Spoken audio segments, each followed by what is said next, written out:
Bonjour les amis, bienvenue sur CYP Stories. Abonnez-vous à cette chaîne pour découvrir des histoires incroyables. N'oubliez pas d'aimer et de partager. N'hésitez pas à nous laisser un commentaire. Shinidu Neru Okonkwo se tenait près de la balustrade en verre de son restaurant haut de gamme de Victoria Island, un lieu réputé pour son exclusivité et son élégance méticuleuse. L'heure de fermeture était passée et la plupart des clients étaient partis, mais il resta sur place pour une inspection surprise, une pratique qu'il faisait rarement mais qu'il trouvait utile pour maintenir le personnel en haleine.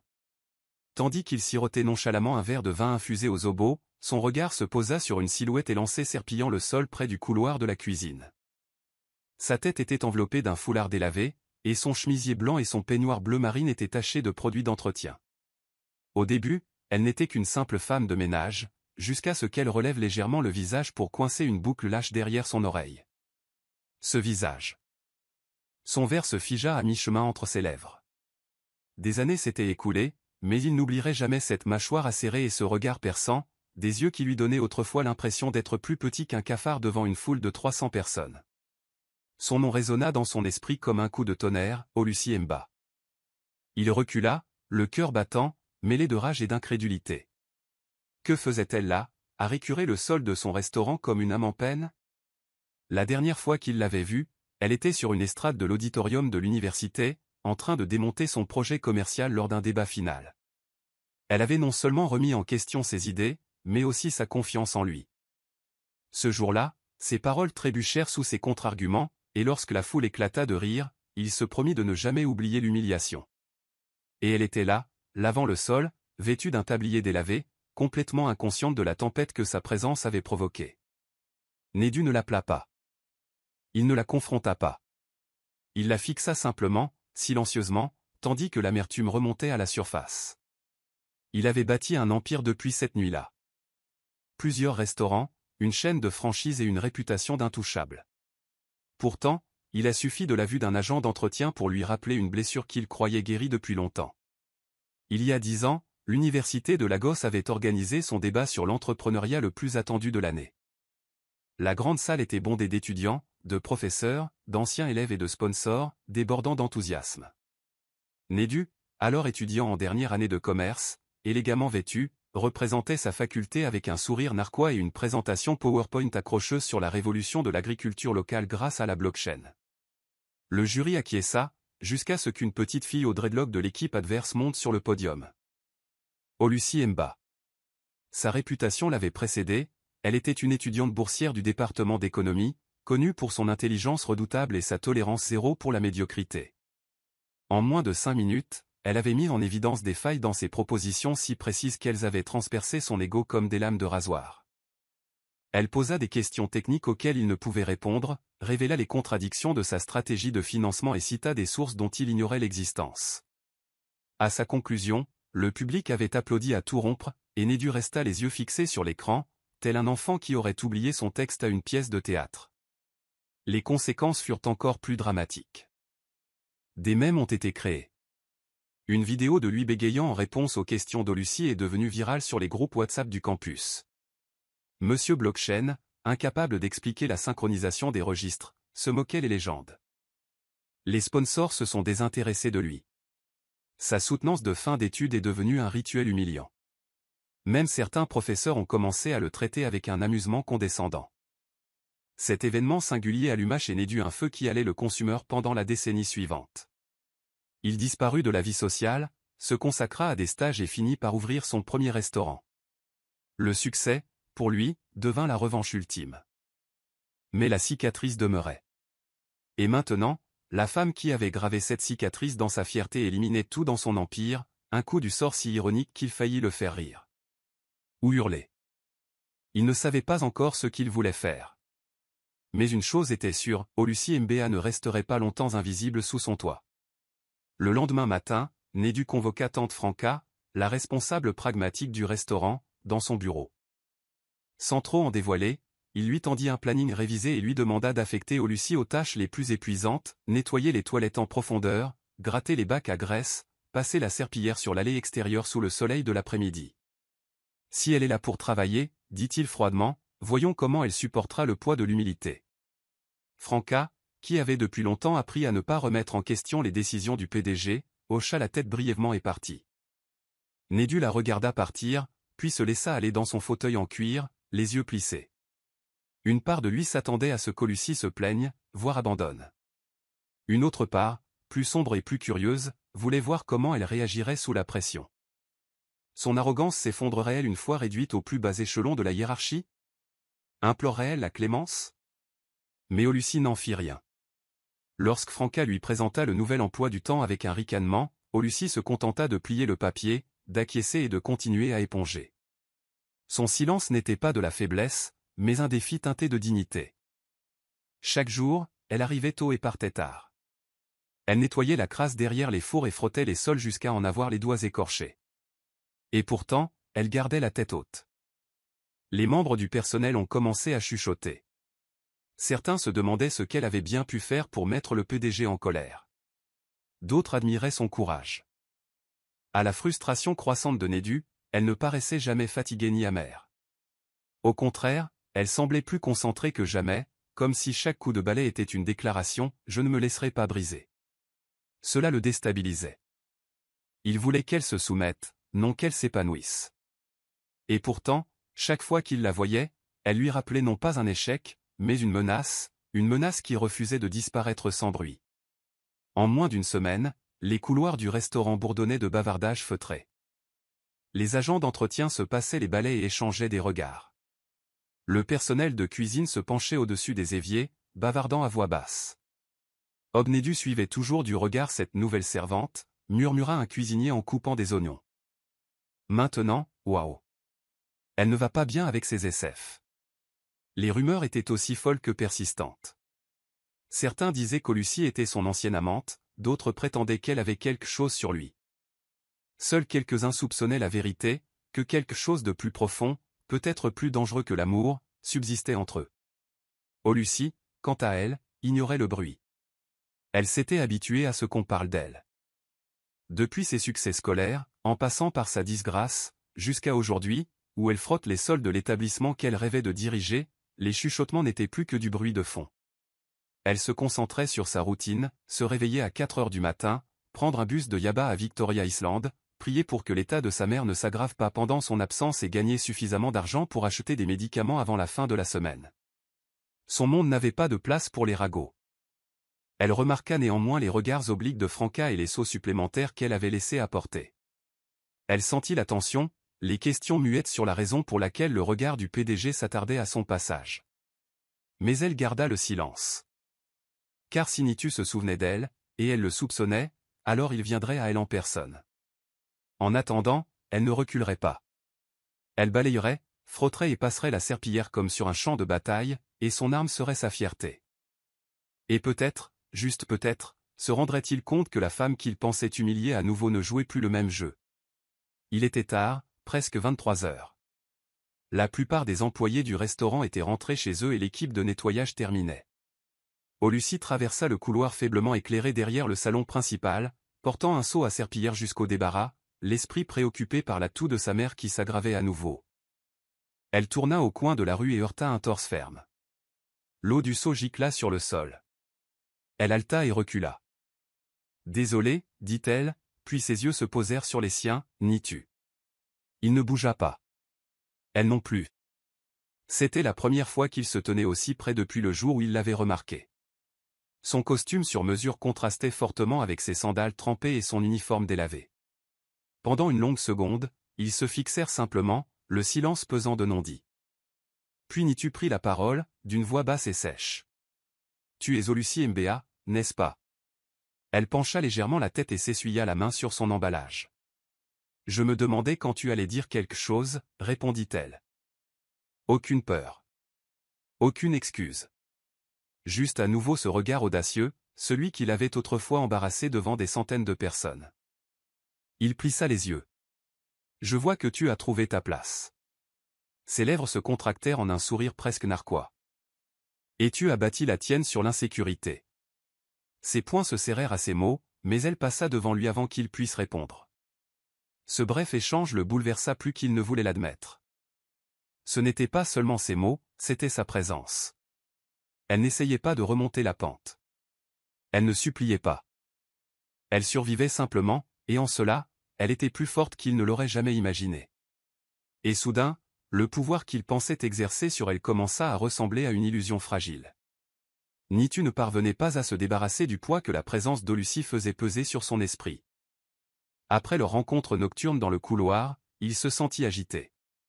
Il appela son assistante personnelle et lui demanda discrètement le dossier personnel d'Olucie, prétextant un audit de routine.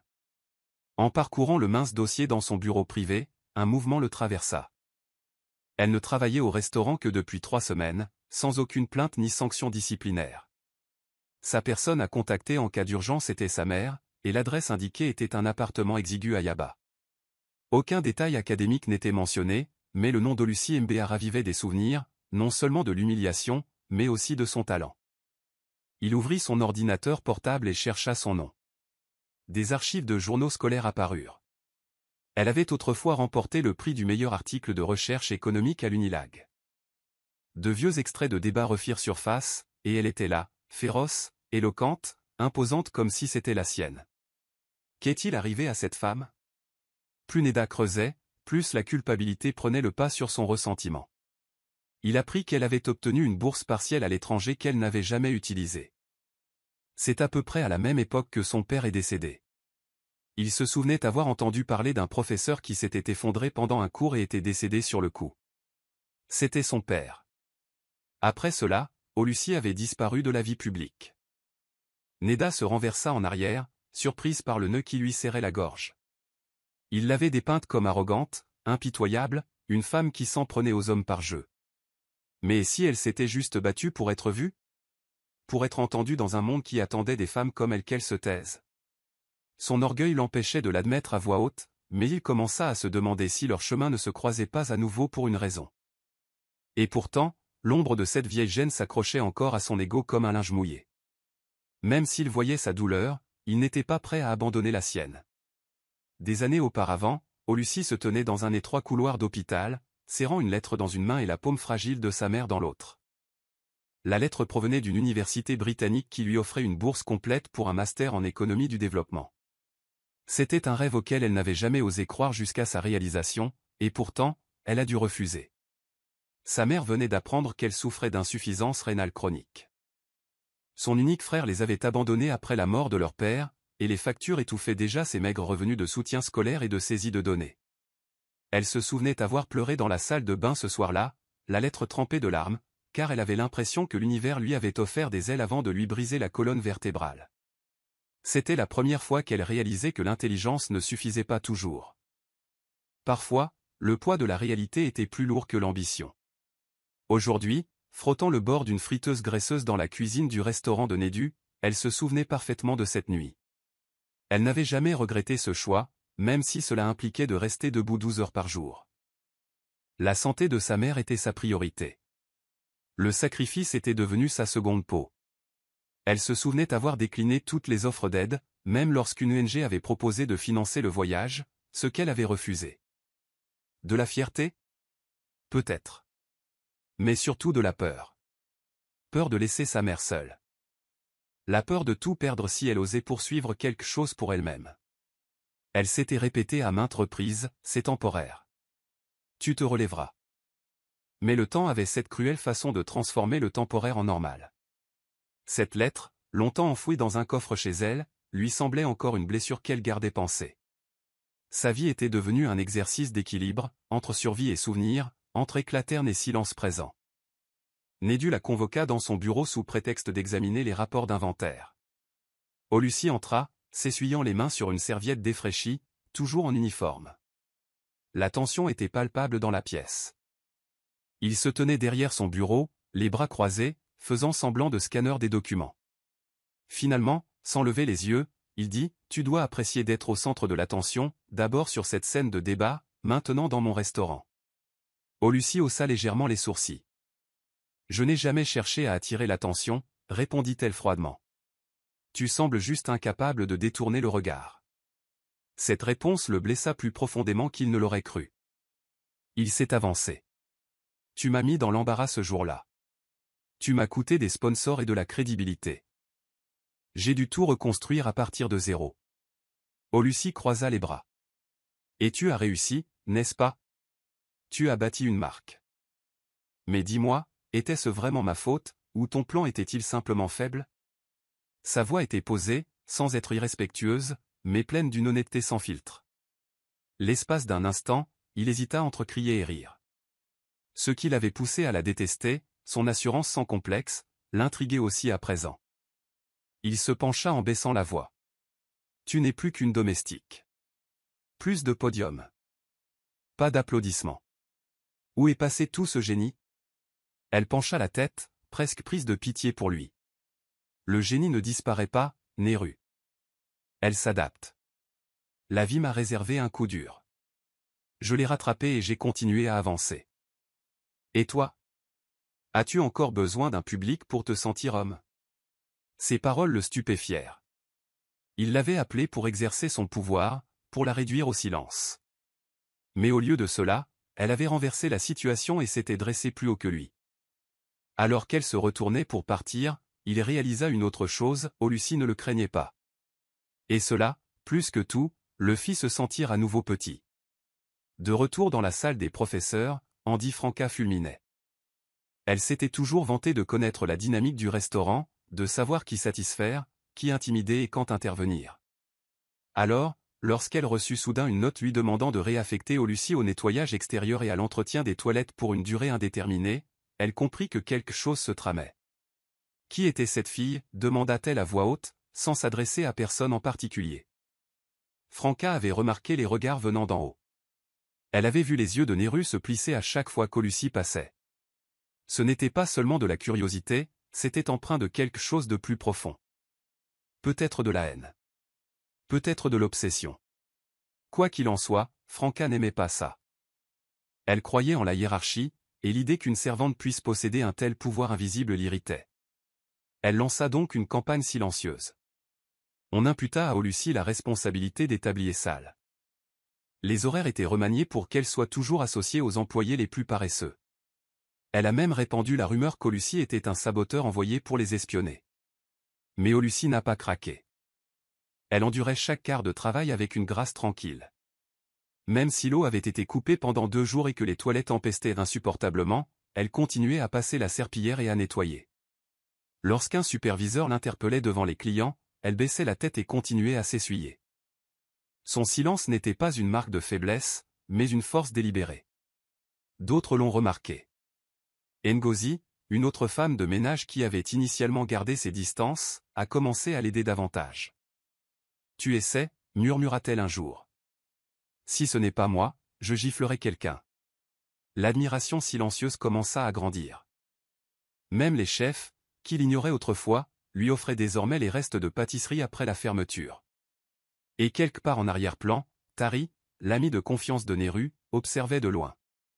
Il voyait les fissures se former dans la hiérarchie tacite du restaurant. Une tempête se préparait, et Tari la sentait, mais restait à savoir si elle allait purifier ou détruire. Ce soir-là, Lucie rentra précipitamment du travail et trouva sa mère toussant violemment, du sang tachant le bord d'une serviette défraîchie. La panique la serrait. Mama Uju avait toujours affirmé qu'elle allait bien, mais Lucie voyait son déclin, la maigreur de ses bras, sa respiration saccadée, le regard vide dans ses yeux. Elle supplia sa voisine de l'aider à la porter à l'hôpital, sachant pertinemment qu'il ne lui restait que 2800 naira nigérians dans son sac. À l'hôpital, le médecin la regarda avec une pitié familière. « Elle a besoin d'une dialyse, et immédiatement, a-t-il dit. Si ce n'est pas ce soir, ce sera demain matin. C'est désormais critique. » Le coût représentait plus de 3 mois de son salaire. Lucie a ravalé sa fierté et a supplié le responsable de la facturation de la laisser parler à l'administrateur. Mais la bureaucratie des hôpitaux nigérians n'attend pas les émotions. Elle partit en larmes, serrant le dossier de sa mère comme une arme inutilisable. Le lendemain matin, les yeux gonflés par une nuit blanche, elle s'adressa à tante Franca au bureau du personnel. « S'il vous plaît. J'ai besoin d'une avance.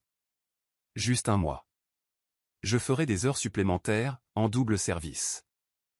N'importe quoi. » Franca n'a même pas levé les yeux. Le règlement interdit toute avance aux jeunes employés. « Tu le sais, » supplia Lucie à nouveau, la voix tremblante. « Ma mère pourrait ne pas survivre cette semaine. Franca croisa les bras et se laissa aller dans son fauteuil. Peut-être aurait-elle dû élever sa fille avec de meilleurs choix. Ces mots frappèrent Lucie comme une claque. Elle ne parla plus.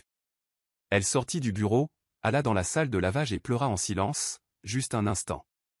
Puis elle se nettoya, resserra son foulard et retourna dans le hall. À son insu, Néru avait vu l'intégralité de l'échange depuis le moniteur de sécurité de son bureau. Et pourtant, il ne dit rien. Il se disait que ce n'était pas ses affaires, mais au fond de lui, une fissure commençait à se former dans le mur de son indifférence. Ngozi remarqua Lucie assis tranquillement dans le couloir du fond, le regard fixé au sol avec un regard plus lourd que d'habitude.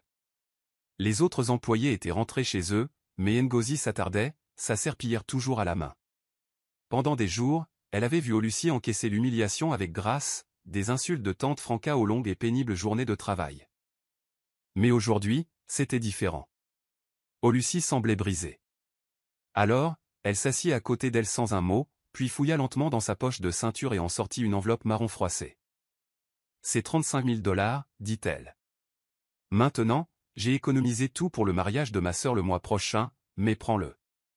Lucie se tourna vers elle, stupéfaite. Ngozi, non. Mais Ngozi a insisté. Maintenant, tu n'auras qu'une seule maman.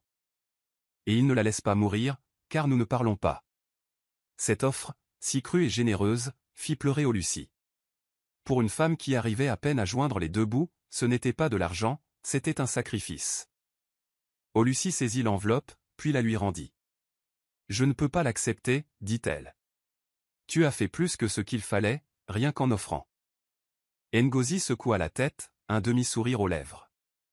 Tu restes forte, Lucie. Trop forte, SEF. Mais les personnes fortes ont aussi besoin d'aide.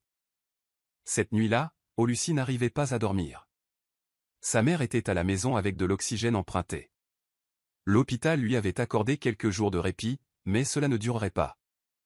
Elle arpentait la pièce, se demandant comment la fierté et le désespoir pouvaient partager la même place dans le cœur d'une personne. Le lendemain, Tari se rendit au restaurant pour une vérification de routine. Il remarqua l'absence d'Lucie dans le hall principal et demanda à Franco pourquoi elle avait l'air de se réjouir de la souffrance d'autrui. Alors que Franco ricanait et s'éloignait, Tari aplanait du. « Tu regardes cette femme s'effondrer comme si tu avais accompli quelque chose, dit-il. Mais j'espère que tu réalises que tu l'as punie pour avoir été plus intelligente qu'avant. » La ligne se tut. Mais les mots pénétrèrent plus profondément que Tari ne le pensait. Nédu convoqua Lucie à son bureau le lendemain matin, porteur d'un message surprenant transmis par Franco. « Le PDG veut te voir. Il envisage ta promotion. » Lucie fixa Franco, perplexe. Promotion? Il n'y avait aucun précédent connu de promotion de personnel d'entretien à des postes en entreprise. Pourtant, elle s'habillait proprement, enroulait correctement son écharpe et entra dans le bureau avec un optimisme prudent. Nédu était assis derrière son bureau, les doigts joints. « J'ai observé votre travail », commença-t-il d'un ton neutre.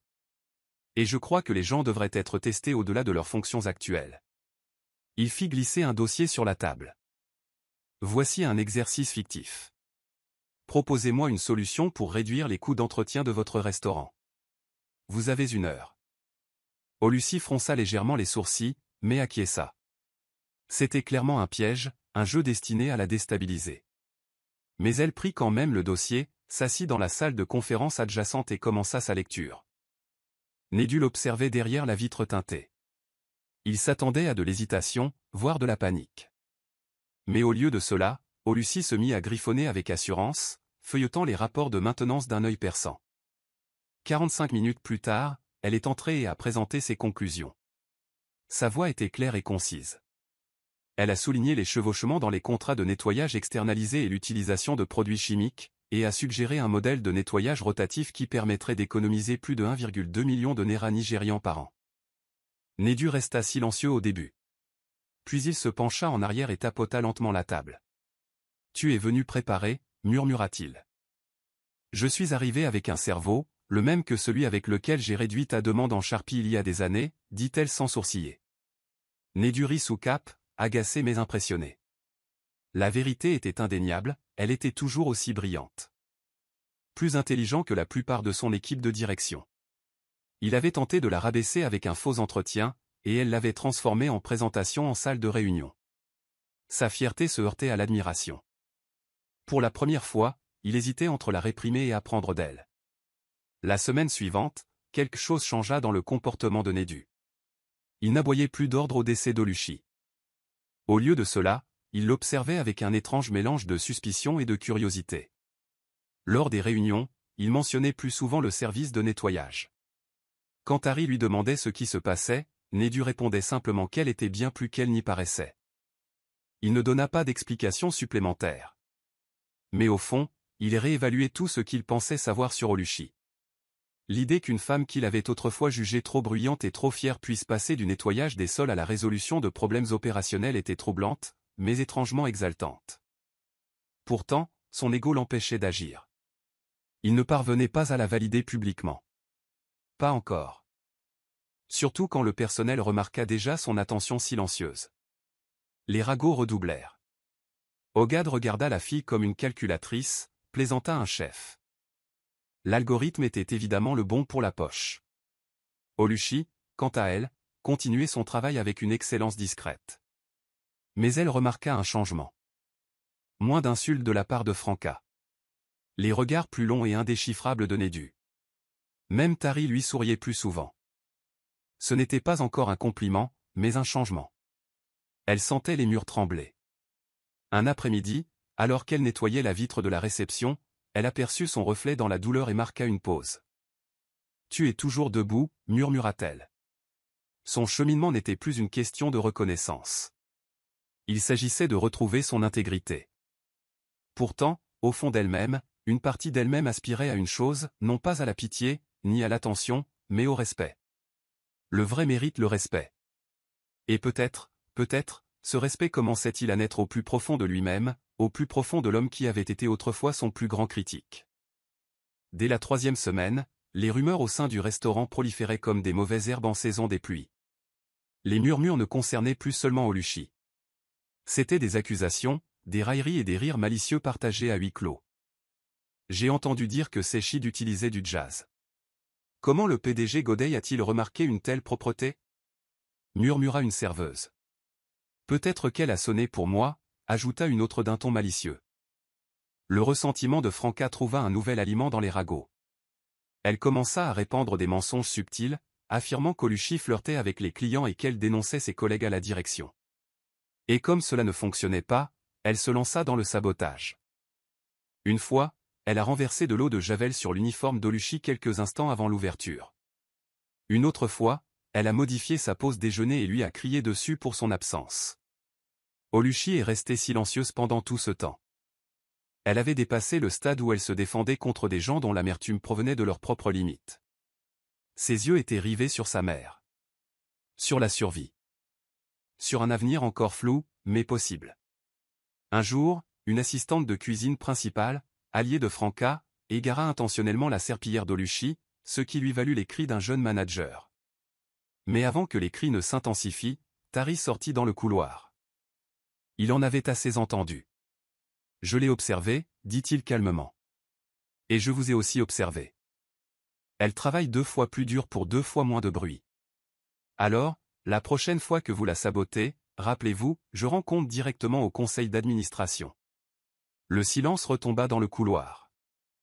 Le personnel qui avait apprécié le spectacle commença à se retirer dans ses coins. Olushi, stupéfait, regarda Tari. Il se contenta de lui faire un clin d'œil. « Tout le monde n'est pas aveugle à l'étage, » murmura-t-il. La nouvelle de l'incident se répandit, et les rumeurs commencèrent à s'estomper, remplacées par autre chose, le respect dissimulé sous le silence. Le voyage d'Olushi avait franchi un nouveau cap. Elle n'était plus la femme de ménage dont on pouvait se moquer sans conséquence. Ce soir-là, Olushi se précipita chez elle et trouva Mama Uju allongée, immobile sur le lit, la peau pâle, la respiration haletante. Sans hésiter, elle fit signe à une Kiki qui passait par là et implora un cavalier de les conduire à l'hôpital le plus proche. Elle serrait sa mère contre elle, murmurant des prières, le masque à oxygène en plastique s'embuant à chaque respiration superficielle. À l'hôpital, le médecin fut direct. Elle avait besoin d'une dialyse et d'une hospitalisation d'urgence. Pas de retard. La compte? 150 000 naira nigérians. Oluchi resta figée, les chiffres résonnant comme des coups de feu dans sa tête. Elle n'avait rien. Pas d'économie. Pas d'avance. Pas de renfort. Elle était assise dans la salle d'attente, les yeux écarquillés et secs, le corps tremblant. L'infirmière la tapotait doucement. Il faut agir vite. S'il vous plaît. Oluchi hocha la tête en silence, puis se dirigea vers la réception, bien décidée à plaider. Mais avant qu'elle ouvre la bouche, la réceptionniste leva les yeux et dit « Oh. Vous êtes Oluchi Mbea, n'est-ce pas? La facture a été réglée. Quelqu'un a déjà payé. » Elle cligna des yeux. « Payé? Qui? » La femme haussa les épaules. « Un homme est entré il y a 30 minutes. Il n'a pas laissé son nom. Il a juste dit que c'était pour Mama Uju. » Le cœur d'Oluchi battait fort. Elle courut dehors, cherchant du regard le parking. Rien. Personne. Rien que des ombres et une route tranquille. Elle retourna dans la chambre de sa mère et s'assit près du lit, ses mains effleurant doucement le front de la vieille dame. Pour la première fois depuis des semaines, les larmes coulèrent abondamment. Non pas par désespoir, mais par soulagement. Quelque part, quelqu'un l'avait vue. Suffisamment soucieux d'elle pour soulever ce poids, même en silence. Elle se doutait bien sûr de qui il s'agissait. Un seul homme l'avait observé d'assez près pour tout savoir sans rien demander. Mais pourquoi Nita l'aiderait elle? Quel intérêt y gagnerait-il? Tandis que les moniteurs de Mama Uju bipaient sans interruption en arrière-plan, Oluchi fixait le plafond sombre et murmura « Pourquoi maintenant ?» La question était sans réponse, mais au fond d'elle-même, elle savait qu'il ne s'agissait plus seulement de factures. Il s'agissait de quelque chose de plus profond, quelque chose qu'elle n'était pas sûre d'être prête à nommer. La tension qui couvait discrètement autour d'Oluchi finit par atteindre son paroxysme.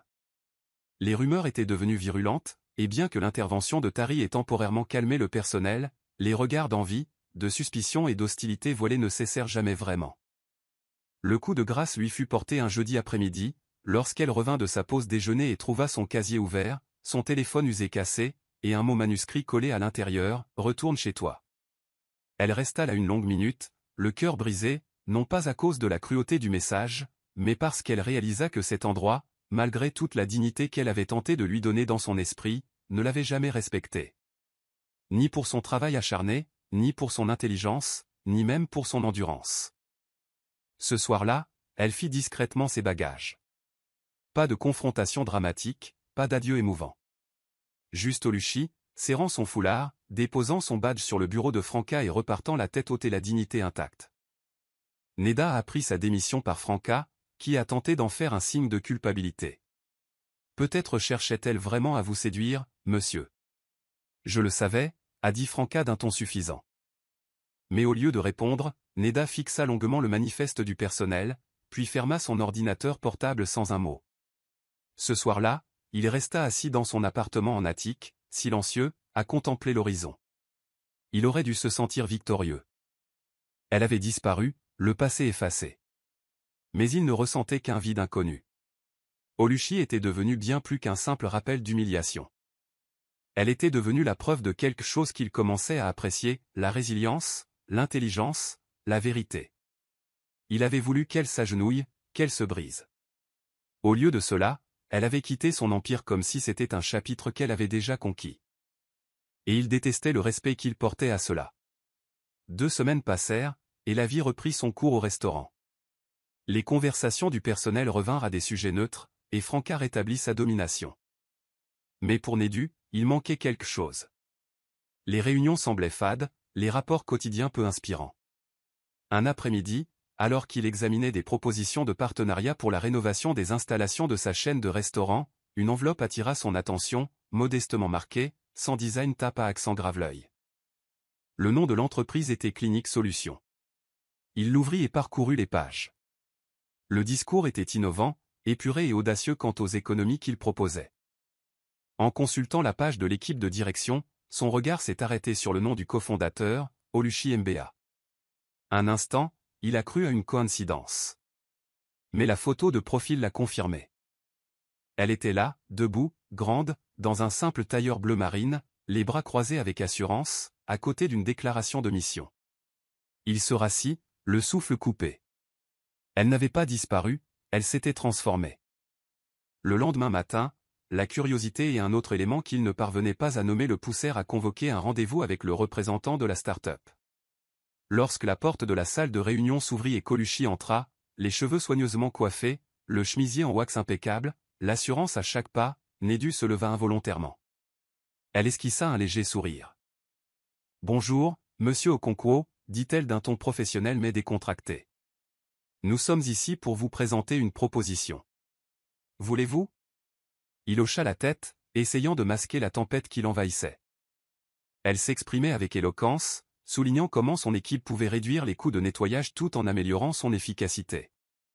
Chaque phrase était claire, précise et calculée.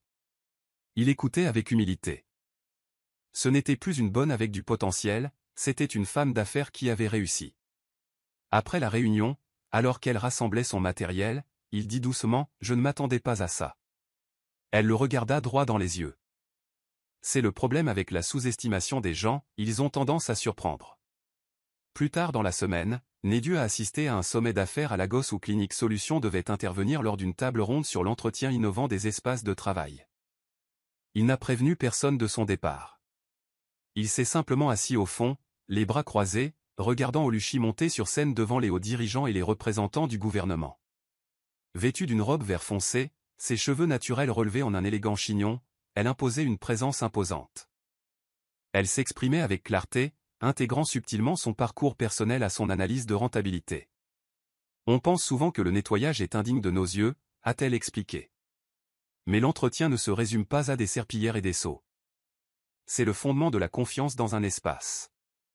Et quand on accorde de la dignité aux gens dans leur travail, ils vous offrent l'excellence en retour. La salle a éclaté en applaudissements. Nedu se surprit à applaudir lui aussi, lentement, puis régulièrement. Il n'était pas seulement impressionné. Il était fier. Et un peu honteux d'avoir pu penser qu'elle lui était inférieure. Après la conférence, il attendit devant le hall principal, incertain de ce qu'il dirait. Lorsqu'elle émergea, flanquée de 2 membres de l'équipe, il s'avança. Elle le remarqua, mais ne ralentit pas, « Oluchi », dit-il, et elle s'arrêta. « Tu étais brillant là-haut. » Elle hocha poliment la tête. « Merci. » Un instant passa. Il hésita. « Je comprends maintenant que je t'ai peut-être jugé trop sévèrement. Peut-être que je ne voulais pas croire que quelqu'un comme toi puisse avoir raison. » Elle le calma un instant. « C'est ton combat, Nedu, pas le mien, » répondit-elle. « Je ne me suis pas levé pour te prouver quoi que ce soit. Je me suis levé, faute d'autre choix. » Elle s'est éloignée, le laissant seul au milieu de la foule d'hommes d'affaires raffinés. Ce jour-là, il a réalisé que la femme qu'il avait autrefois tenté de briser avait construit quelque chose de plus fort que tout ce qu'il avait jamais imaginé, elle-même. Ce soir-là, Nedu invita Tari dans son appartement, chose qu'il faisait rarement désormais.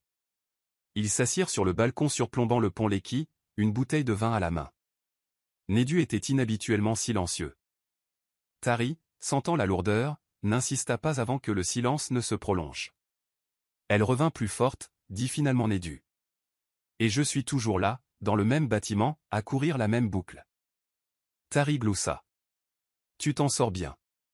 Mais tu n'es pas content. Nedu détourna le regard. Pourquoi ai-je l'impression d'avoir perdu quelque chose dont j'ignorais avoir besoin? Tari se pencha. Parce qu'on n'a pas l'habitude d'avoir tort. Elle t'a tendu un miroir, et tu n'as pas aimé ce que tu as vu. La mâchoire de Nedu s'est crispée. Elle m'a fait me sentir petit à l'époque. Je voulais qu'elle ressente la même chose. Tari soupira. La vengeance est pour ceux qui n'ont plus rien à construire. Toi? Tu aurais pu l'élever. Au lieu de ça, tu as essayé de l'écraser à nouveau. Il y eut un long silence. Puis Tari ajouta, « Écoute, je te connais depuis des années. Tu n'es pas cruel. Tu as juste peur d'être vu. Et elle? Elle t'a vu il y a longtemps, avec tes défauts. » Nedu hocha lentement la tête, le vin intact dans son verre.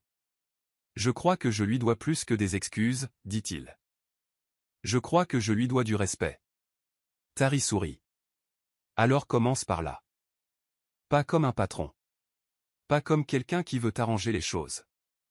Juste comme quelqu'un qui apprend. Nedu ne répondit pas, mais quelque chose changea en lui. Cette nuit-là, il revit toutes leurs interactions, sa résilience, son refus de se laisser abattre, son génie. Cela ne ressemblait plus à une histoire d'humiliation. Cela ressemblait à une histoire de règlement de compte. Et peut-être, juste peut-être, le prochain chapitre serait différent s'il avait le courage de l'écrire correctement. Le lendemain matin, Nedu se rendit en voiture, sans chauffeur, sans assistant, au bureau d'Oluchi Ayaba. Le bâtiment était modeste mais bien entretenu, avec une couche de peinture fraîche et une réception soignée. Il demanda à la voir et attendit patiemment dans le hall. Lorsqu'elle apparut, vêtue d'un chemisier bleu pâle et d'un pantalon noir, il se leva. Elle parut surprise. « Tu as trouvé mon bureau ?» demanda-t-elle. « Je me souvenais que tu n'étais pas doué avec les cartes. » Il rit maladroitement. « C'est juste. Mais j'ai moi aussi essayé de trouver autre chose. » Ils étaient assis dans sa modeste salle de réunion, et pour la première fois depuis l'université, Nedu ne portait plus son armure d'arrogance. « Oluchi » commença-t-il d'une voix mesurée. « Je suis désolé. Pour tout. Pour la façon dont je t'ai traité par le passé. Pour le silence. Pour la punition, j'ai prétendu être professionnel. » Elle écoutait, les bras croisés, sans m'interrompre. « Tu étais un miroir dans lequel je ne voulais pas me regarder, » a-t-il dit. « Tu m'as fait affronter ma propre médiocrité, et j'ai transformé cela en haine. » Un long silence suivit. Elle détourna le regard un instant, puis croisa son regard. « Je n'ai pas besoin de tes excuses pour passer à autre chose, dit-elle doucement. Mais j'apprécie de les entendre. » Il hocha la tête. « Il fallait que je le dise. Même si ça ne change rien. » Oluchi se leva et lissa son chemisier. « Ça change quelque chose, dit-elle. Ça montre qu'on a grandi. Et ça suffit pour aujourd'hui. » Alors qu'il se retournait pour partir, une étrange paix l'envahit. Il n'obtint pas de pardon. Il n'obtint pas de conclusion sous un beau jour. Mais il a eu droit à l'honnêteté. Et dans un monde d'ego et de masques, c'était largement suffisant. Pour l'instant. Lorsqu'Oluchi reçut le courriel de félicitations du ministère des Travaux publics, elle resta figée, relisant les mots encore et encore. Son entreprise, Clinique Solutions, venait de remporter un contrat gouvernemental de nettoyage pour 5 établissements publics de Lagos. Ce contrat était plus qu'une simple victoire, c'était une avancée majeure. Cela signifiait durabilité, visibilité et légitimité. Cela lui permettait d'élargir ses effectifs, d'investir dans de meilleurs équipements et, surtout, de transférer sa mère dans un établissement de santé privé. Elle ferma les yeux, submergée par l'émotion. Pendant si longtemps, elle s'était battue pour construire quelque chose de zéro, sans raccourci, sans faveur ni aumône. Ce moment prouvait que l'intégrité avait encore sa place dans les affaires. Elle appela immédiatement Ngozi, et les deux femmes crièrent et dansèrent au téléphone comme des écolières. « Tu vois, un jour, ton nom sera gravé dans le journal. » Ngozi pleura. Oluchi rit, des larmes coulant sur ses joues. Ce n'est pas fini. Ce n'est que le deuxième chapitre. La nouvelle du contrat s'est répandue à toute vitesse. Les blogs économiques ont salué les stratégies opérationnelles étonnamment impressionnantes de l'entreprise en difficulté. Curieusement, l'équipe de Nedu lui a annoncé la nouvelle lors d'une réunion stratégique. Il a lu le briefing 2 fois, puis a déposé la feuille. « Contactez Clinique », a-t-il dit à son responsable des opérations. « Nous aurons besoin de leur avis pour notre plan d'expansion. » Plus tard dans la journée, il a adressé à Oluchi un message officiel, sans politesse, simplement par pur professionnalisme. « Nous sommes intéressés par une consultation avec Clinique Solutions. Merci de partager votre disponibilité. » Elle l'a lu sans broncher. Il y avait quelque chose de poétique dans ce moment de boucle. L'homme qui lui donnait autrefois des seaux de serpillière lui demandait maintenant son expertise. Et elle ne voulait pas que ce moment soit une question d'orgueil ou de mesquinerie. Elle répondit simplement, disponible vendredi à 11h. Power n'avait plus besoin de crier. Il suffisait d'entrer discrètement et de prendre possession de la salle. Une semaine plus tard, Tari entra dans le restaurant aux heures de pointe et demanda à voir le gérant. Il avait reçu des rapports d'une source interne, anonyme mais détaillée, concernant de faux relevés, des vols de produits d'entretien et de faux avertissements adressés à des employés subalternes sous la supervision de Franca. Franca, pressentant la confrontation, tenta d'utiliser sa carte habituelle d'intimidation.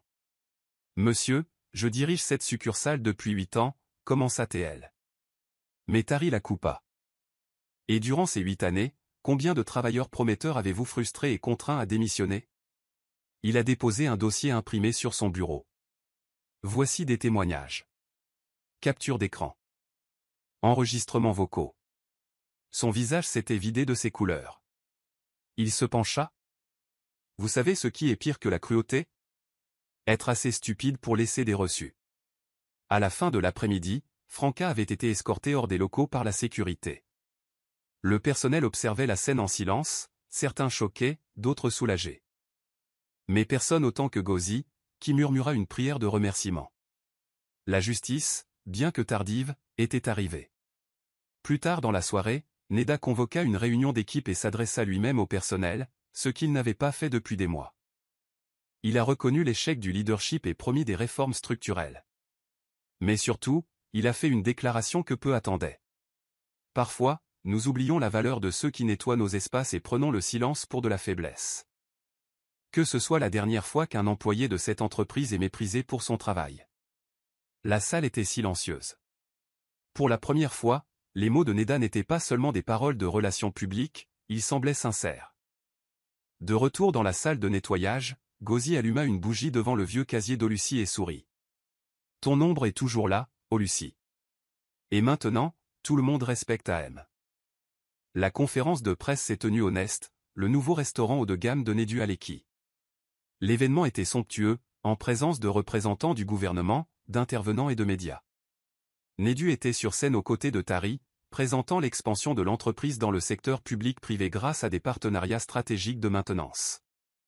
Au milieu de son discours, il marqua une pause et jeta un coup d'œil sur le côté de la scène. Il y a encore une personne qui mérite cette scène, dit-il.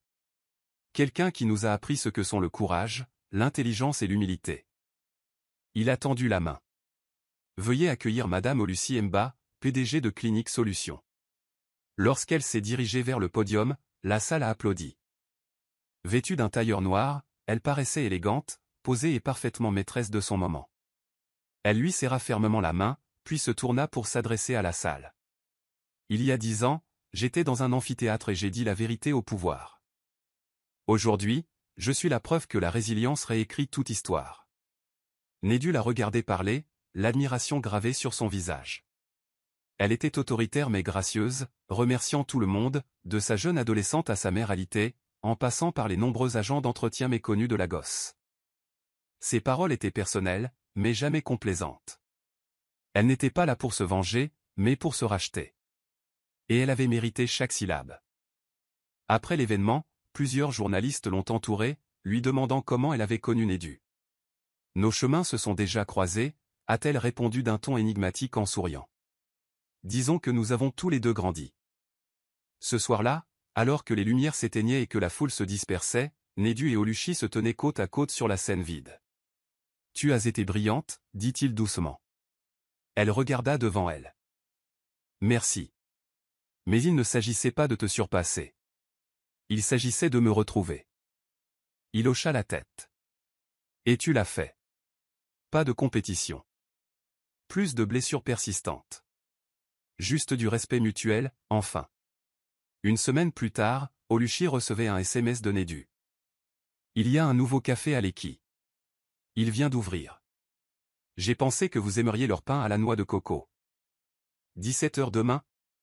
Elle fixait l'écran, un sourire à moitié présentable. Ce n'était pas une invitation enrobée de romantisme. C'était léger, sincère. Humain. Elle répondit, un café. C'est tout. Je suis encore en train de construire mon histoire. Le lendemain soir, elle est arrivée en robe midi simple, sans talons, sans façade. Nedu était déjà assis dehors, en chemise décontractée, sans agent de sécurité, sans chauffeur. Ils ont parlé de tout, des changements à la gosse, de l'évolution des affaires, et de la capacité secrète de Tari à être l'homme le plus drôle du monde. Il y a eu des rires, des moments de silence, et même une discussion enjouée sur l'inventeur du nettoyage sous contrat pour les restaurants. Mais il n'y avait aucune pression. Aucune attente persistante. C'étaient deux personnes qui se réapprenaient, non pas à travers les blessures, mais à travers les mots. À un moment, il demanda, Tu crois que nous aurions été amis à l'époque? Elle sirota son café pensivement. Non. Tu n'étais pas prêt pour quelqu'un comme moi. Et j'étais trop en colère pour voir au-delà de ta fierté. Il rit. C'était juste. Elle se leva pour partir. Mais peut-être qu'on est tous les deux prêts maintenant, pour être honnête. Pas de bataille. Pas d'étape. Il hocha la tête et se leva à son tour. Alors, place à l'honnêteté. Et au pain à la noix de coco. Elle rit en se dirigeant vers sa voiture. Il n'y eut ni baiser ni promesse. Juste un sourire entre égaux. Chose rare dans un monde qui tentait de définir les gens par leur statut, leur histoire ou leur cicatrice. Pour la première fois, ils n'avaient pas besoin de gagner. Il leur suffisait de se comprendre. Et parfois, cela suffisait. Un mois plus tard, Oluchi retournait au restaurant d'origine, celui où tout avait commencé.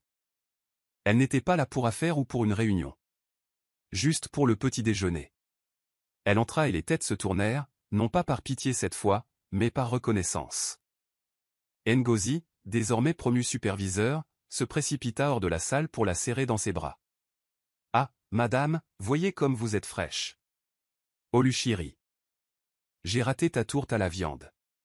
C'est la seule raison pour laquelle je suis venu. » Alors qu'elle s'installait dans un coin, Nedu apparut, 2 assiettes à la main. « Je pensais te rejoindre, » dit-il en se glissant sur le siège. Pas de costume de créateur, pas d'entourage, juste Nedu, l'homme, pas la marque. Ils ont parlé de son projet d'ouvrir une école de formation pour les filles défavorisées. Il lui a proposé de le financer. Elle a accepté, mais seulement si elle pouvait le gérer de manière indépendante. « Tu ne seras qu'un investisseur silencieux, » a-t-elle dit. Il leva sa tasse. « C'est tout ce que je veux être dans ton histoire, désormais, un témoin. » L'air était chaud, paisible. La tension qui les séparait autrefois s'était dissipée, remplacée par une croissance mutuelle. Plus de rivaux. Plus d'ennemis. Juste 2 personnes brisées et reconstruites de manière très différente. Pendant qu'ils mangeaient, le personnel circulait librement autour d'eux, sans murmure ni regard gêné. L'histoire de la servante et du milliardaire avait changé. Il ne s'agissait pas de honte ou de vengeance. Il s'agissait de rédemption. De réécrire sa place dans le monde. Et tandis que le soleil matinal filtrait par la fenêtre, Oluchi sourit et dit « Je détestais cet endroit. » Neru hocha la tête. Et maintenant? Elle regarda autour d'elle. Aujourd'hui, j'ai l'impression qu'il s'agit d'une nouvelle page de l'histoire que j'écris encore. Et ainsi, le passé a enfin été enterré, non pas oublié, mais recadré. Non pas effacé, mais racheté. Merci d'avoir regardé. Dites-nous ce que vous avez aimé dans cette histoire. N'oubliez pas d'aimer et de vous abonner. Activez également la notification de publication pour recevoir de nouvelles histoires.